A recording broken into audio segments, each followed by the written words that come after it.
morning viewers, welcome to CNBC News Channel with me, participant number 10.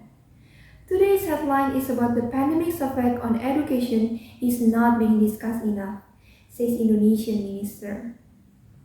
There's not enough discussion globally about the coronavirus pandemic's effect on students' learning as schools are closed to prevent further spread of the virus. Indonesia's Education Minister Nadiem Anwar Makarim told CNBC on Monday. A lot of people keep mentioning about the health crisis and about the economic crisis that's caused by the pandemic. But not enough people are talking about the educational crisis, the learning crisis that is happening all around the world, not just in Indonesia. The minister told CNBC's Street Science Asia.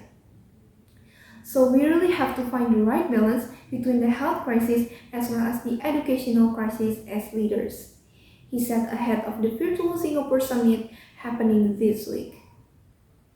Currently, schools in more than 50 countries remain fully closed, affecting over 870 million students globally, according to data by the UNESCO. To ensure that students can continue their education during school closures, many countries move teaching online. But the arrangement could leave some students behind, especially those who have limited access to internet, a problem that experts said could exacerbate income inequalities in the long run. In archipelagic Indonesia, the challenge of making sure all students have access to remote learning is enormous, said Makarim.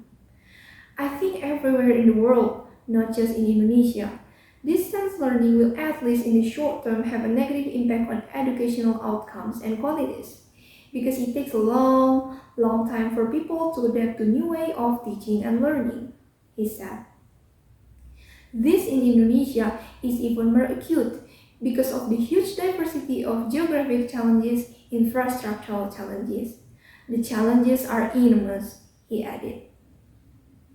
Many schools in Indonesia have remained shut since March as authorities struggle to contain the coronavirus disease or COVID-19.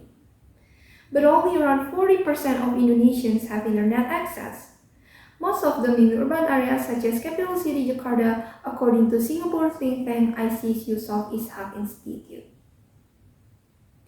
Makarim said his ministry has taken several steps to address those problems.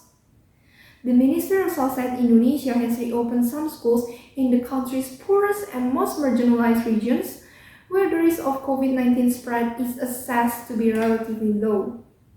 Those schools are allowed to operate at a 50% capacity, he explained. These are the areas where the majority of the students find it extremely difficult to do any type of online learning. For those kids that have little access to internet, unreliable electricity, we have to make sure they don't get left behind even further, he said.